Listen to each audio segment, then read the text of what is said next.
You never expect your own child to become a stranger. I raised my son, Michael, with love, patience, and sacrifices that only a mother could make. Every late-night shift, every missed meal, every dream I pushed aside. It was all for him. But somewhere along the way, something changed. The boy who once held my hand with trust and warmth began to pull away. His words became sharper, his eyes colder. And then, one night while walking past his room, I heard something that froze me in place. He was on the phone, whispering, talking about me, not with concern, not with love, but with resentment. I pressed my hand against the wall, listening as my heart sank. He said I was in his way, that I was holding him back. In that moment, it felt like the ground beneath me cracked open. This wasn't just distance. This was betrayal. From my own son. I stood there in silence, unable to move, unable to breathe, wondering how the boy I gave everything to could turn against me. But I didn't know then. This was just the beginning. First, I told myself it was just a phase. Teenagers pull away. They want independence. They make mistakes. But this was different. Michael's behavior began to change in ways I couldn't ignore. He stopped eating with me at the dinner table, spending hours locked in his room, whispering on calls I wasn't meant to hear. When he did speak, his words were sharp, laced with contempt. "Why do you always have to control everything?" he snapped one evening, when all I had done was ask if he wanted dinner. His tone stung, but the look in his eyes hurt even more. There was no warmth, no familiarity. Just anger. And then came the secrets. Papers tucked away under his mattress. Receipts for things I hadn't bought. Phone numbers I didn't recognize. I began to feel like an intruder in my own home, like my son was living a life completely separate from me, and I was the stranger. One night, I gathered the courage to ask, "Michael, what's going on? You've been different." He didn't even look at me. "You wouldn't understand. You never do." Those words cut deeper than any blade could. I had devoted my life to understanding him, to protecting him, to giving him everything I never had. Yet here he was, shutting me out as if I had been nothing more than an obstacle in his path. And then came the moment that broke me. I overheard him again, this time in the living room. His voice low but steady, talking to someone I didn't recognize. "I can't wait until she's out of the picture," he said. "She's holding me back. Once I take what's mine, everything will be different. Take what's his." I froze, my blood turning to ice. What was he planning? I had always thought betrayal came from outsiders, from strangers who wore masks of kindness. Never did I imagine it would come from the one person I loved most in this world. That night, I sat alone in my room, replaying his words over and over. The walls of our home, once filled with laughter and warmth, now felt like a prison, echoing with a coldness I couldn't escape. But here's the thing about betrayal. It doesn't just wound you, it wakes you. And as I stared into the darkness, one thought burned in my mind. If my own son had turned against me, then I would have to prepare myself, because something far darker was waiting on the horizon. And when it came, I would not let it destroy me.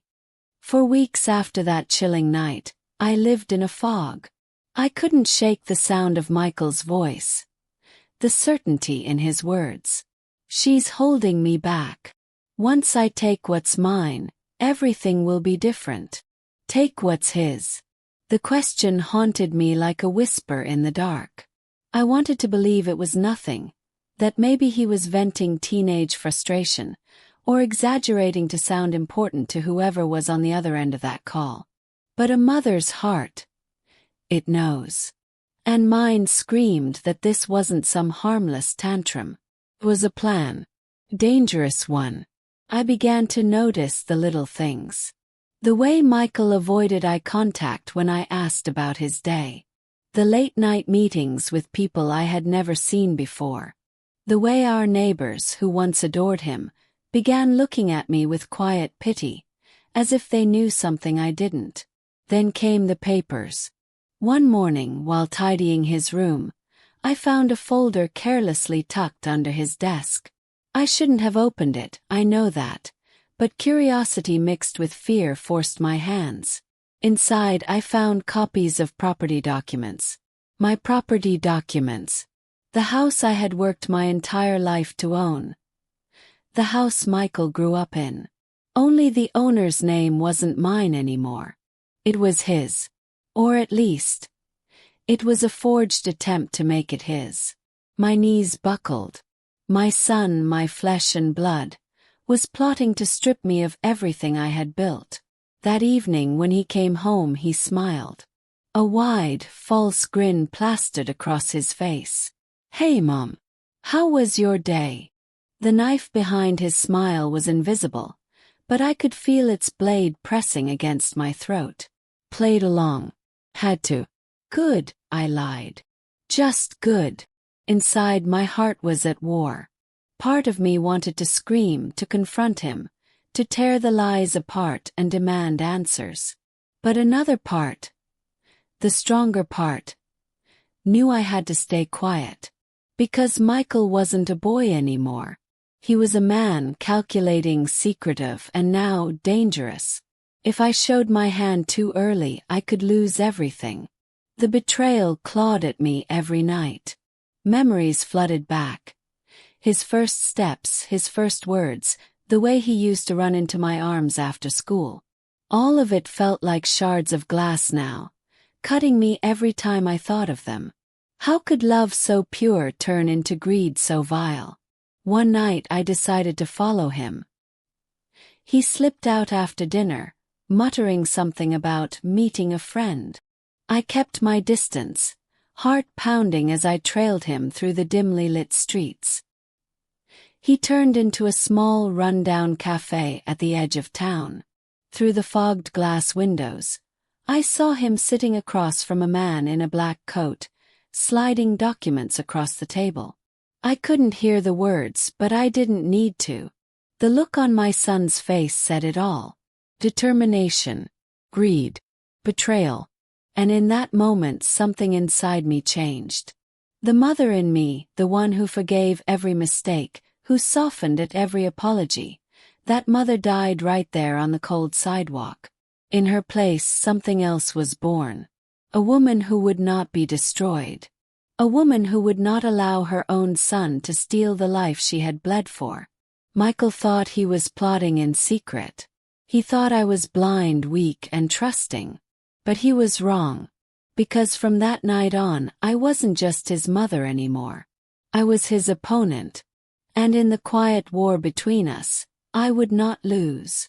The days that followed were nothing short of torture. Living under the same roof as Michael felt like sharing a home with a stranger. Or worse, an enemy. Every time he smiled at me, every time he said, "Good morning," it felt like a performance, a mask hiding something darker. But I played along. Had to. If I wanted to survive this silent war, I couldn't let him know I was onto him. I began to prepare quietly, carefully. I pulled out old receipts, tucked away deeds, and legal papers I hadn't touched in years. Late at night, when Michael was asleep, I sat at the kitchen table with a single lamp glowing and organized every proof of ownership I had. I wasn't going to let forged documents erase a lifetime of sacrifice. Yet even as I planned, my heart broke. This wasn't a greedy landlord or a manipulative neighbor coming after me. This was my son. The boy I carried for 9 months. The boy I raised alone after his father walked away. The boy I believed would one day take care of me, not try to take everything from me. The house was no longer a home. It had turned into a battlefield, every room echoing with tension. Michael started locking his bedroom door, whispering into his phone, scribbling things in notebooks that he'd slam shut when I entered. At dinner, silence stretched between us like a blade. He'd tap his fork against his plate, eyes never meeting mine. When I asked gentle questions, "How's work? How are your friends?" he gave one-word answers. But sometimes, just sometimes, I caught him smirking, as if he already knew he was winning. And then came the slip. One evening, he left his laptop open on the table. I knew I shouldn't look, but something pulled me toward it. My hands trembled as I scrolled through his emails. What I found froze me. He wasn't just forging documents. He was in talks with a buyer who was ready to pay a massive amount for my house, the very place where every memory of our family lived. My stomach dropped. It wasn't just betrayal anymore, it was theft. Cold, calculated theft. I shut the laptop quietly and returned to my room, my mind spinning. My own son was plotting to sell the home I had built with my blood, sweat, and tears, while I was still living in it. That night, I cried harder than I ever had before. The tears weren't just for me. They were for the little boy Michael used to be, the one who once told me, "Don't worry, Mom. One day, I'll buy you a castle." That sweet promise had turned into this. A nightmare where he was trying to steal the only shelter I had left. But as the tears dried, a new fire burned inside me. If Michael wanted war, he would have it. I began setting my own traps. I spoke to a lawyer in secret, quietly explaining everything. I gathered proof of the forged documents and made copies, storing them in places Michael would never look. I opened a separate bank account, moving what little savings I had into it, just in case he tried to touch my finances. Michael thought he was clever. He thought I was the same mother who once cleaned up his messes, forgave his lies, and overlooked his temper. But he was about to learn that the woman who raised him was not weak. Every smile I gave him after that was calculated. Every goodnight sun was laced with hidden strategy. Behind my soft eyes, I was building armor.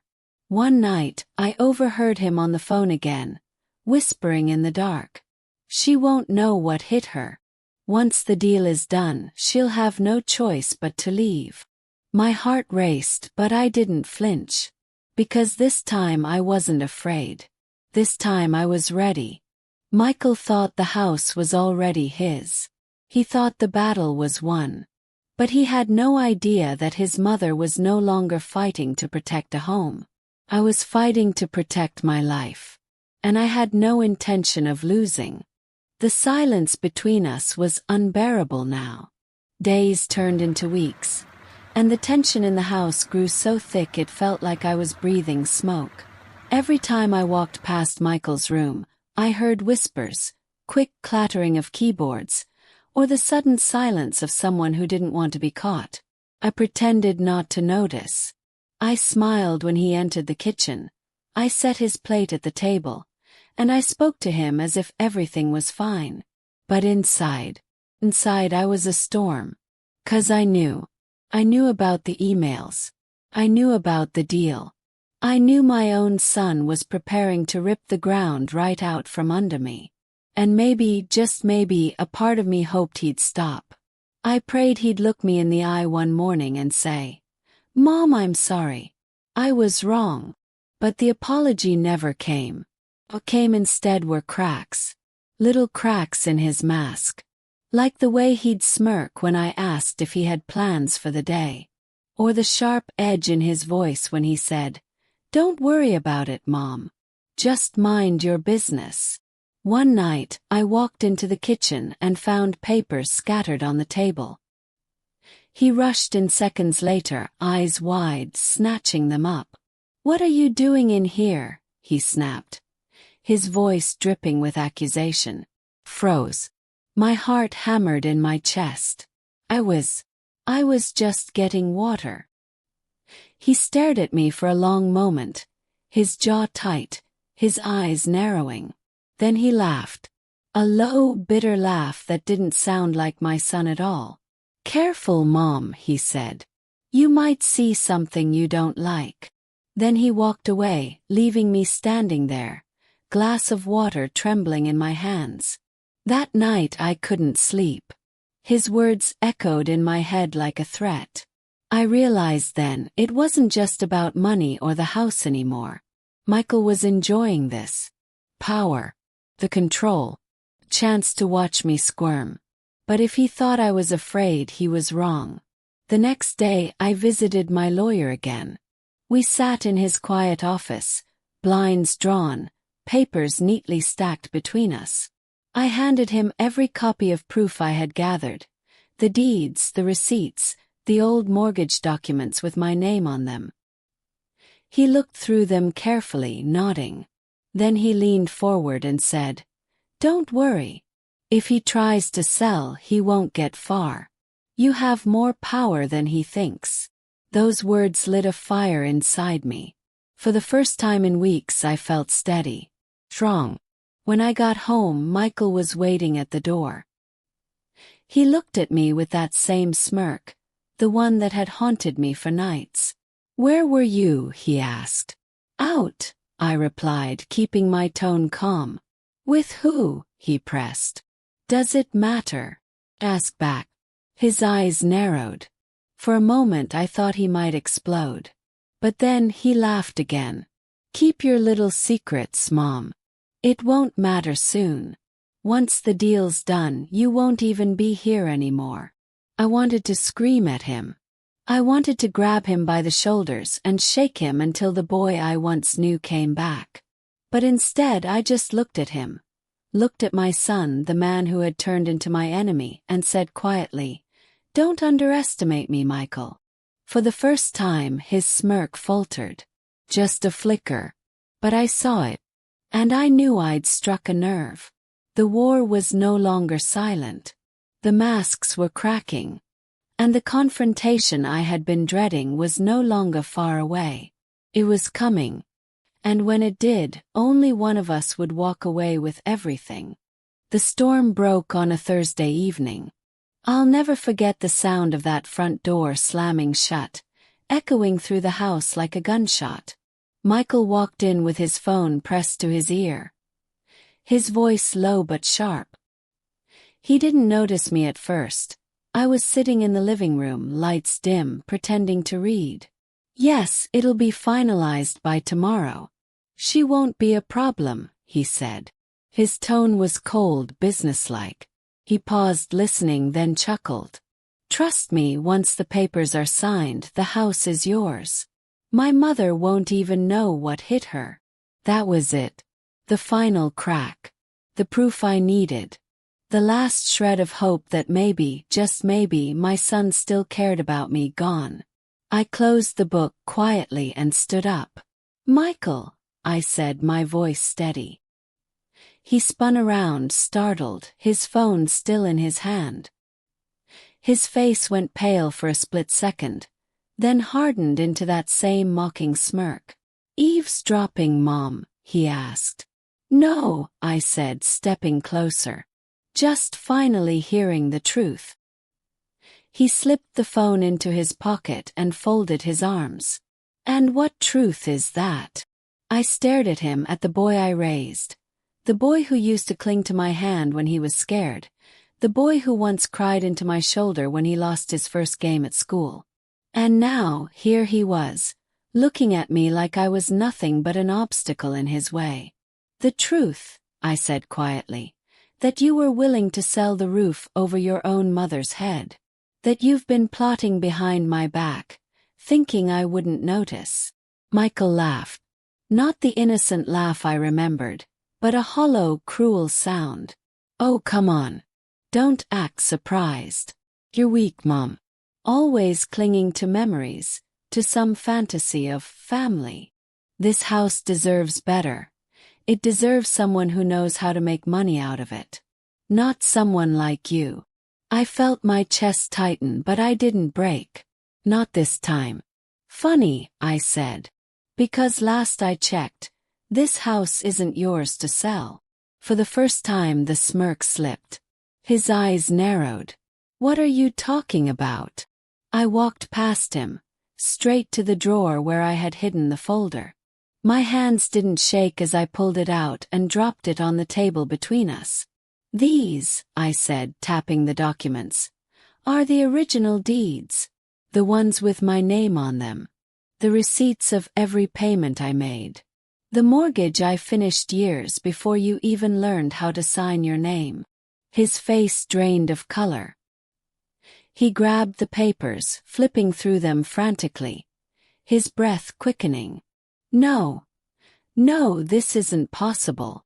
"Oh, it's very possible," I said, my voice calm, almost icy. "You thought you were clever, sneaking around, making your little deals. But you forgot one thing, Michael, you're playing a game I built. A game I've been playing long before you even understood what betrayal meant." He looked up at me then, his eyes blazing with fury. "You knew this whole time." "Yes," I said. "I knew. And I gave you chance after chance to stop. Come back. To admit you were wrong. But you didn't. You kept digging deeper. And now you've dug yourself into a hole you can't climb out of." For a moment there was silence. Just the sound of the clock ticking on the wall. Then Michael slammed the folder shut and threw it across the table. "You think you've won, Mom? You think a few old papers are going to stop me?" His voice cracked with rage. "This isn't over. Not even close." I met his gaze, my voice firm and unwavering. "Oh, Michael. It's already over. You just don't see it yet." The room vibrated with tension. His jaw clenched, his fists tightened, and for a heartbeat, I thought he might lunge at me. But he didn't. He stormed past me instead, slamming the door so hard the walls shook. I stood there alone, my heart pounding, my hands finally trembling now that he was gone. The confrontation had come and gone, but the war wasn't finished. Not yet. 'Cause now Michael was desperate. And desperation is the most dangerous weapon of all. The silence after that door slam didn't last long. I knew Michael well enough to know he wouldn't walk away quietly. He was angry, cornered, and worst of all, humiliated. And humiliation makes people reckless. 2 days later, I woke to the sound of voices outside. First I thought it was the neighbors. But then, through the blinds, I saw something that sent a chill down my spine. Michael was standing in the driveway with 2 strangers, men in suits, holding clipboards, looking over the house like it was already theirs. Hurried outside. "Michael!" I snapped, my voice sharp. He turned slowly, wearing that smirk again, but this time it was strained. "Mom," he said smoothly, "meet the buyers. We're finalizing everything today." I stared at him in disbelief. "Are you insane? You can't sell what doesn't belong to you." One of the men cleared his throat awkwardly. We were told your son had the authority." "He doesn't." "Cut him off." I stepped forward, fire in my chest. "This house is mine. My name is on the deeds. If you move forward with anything he's promising, you'll be dealing with me, and a very expensive lawsuit."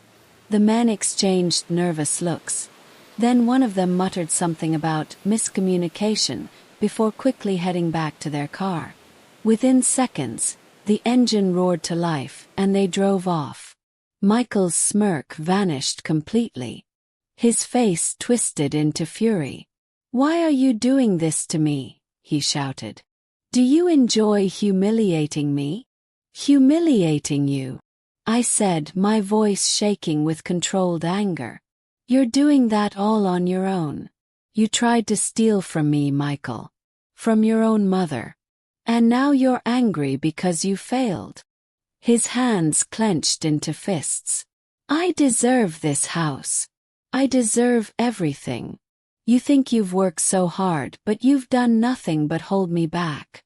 My whole life, I've been living in your shadow. I froze at those words. My shadow. That's how he saw me. After everything I had given him, every sacrifice I had made. You were never in my shadow, I said quietly. You were standing on my shoulders. And instead of being grateful, you tried to crush me under your feet. Michael's breathing grew heavier, his face red, his eyes wild. I'm not done. You think a piece of paper is going to stop me? You'll see, Mom. You'll see. I'll take everything from you, one way or another. And with that, he stormed off again, his rage almost trembling in the air behind him. I stood there in the driveway, the morning sun rising above the rooftops, but all I felt was a chilling shadow.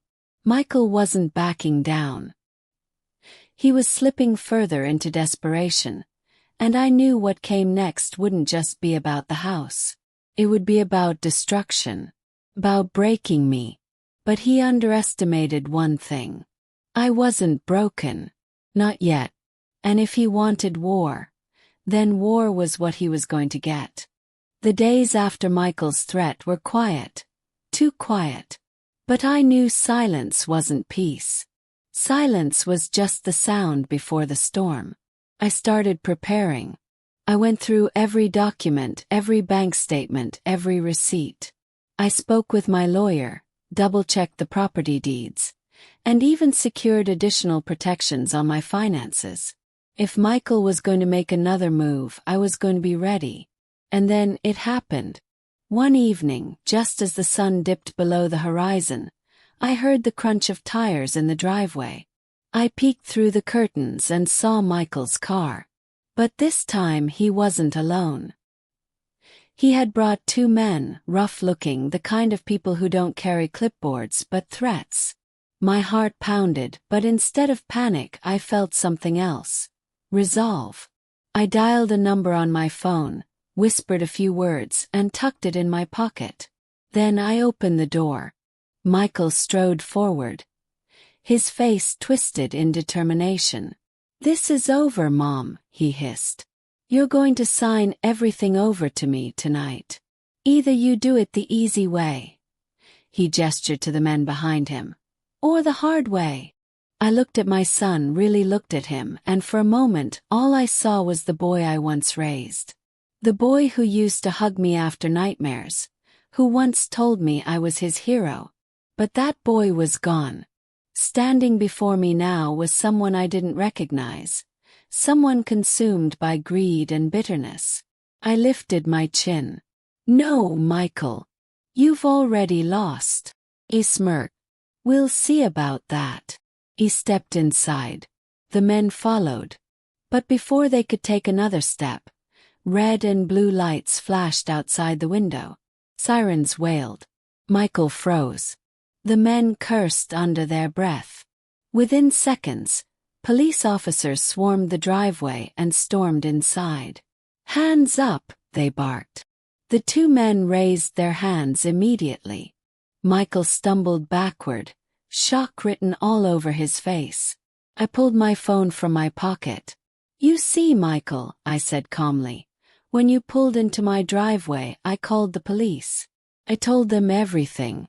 The threats, the forgery, the attempted fraud. They were just waiting for you to make your move." His face went pale. You set me up." "No," I whispered, my voice shaking with emotion. "You set yourself up.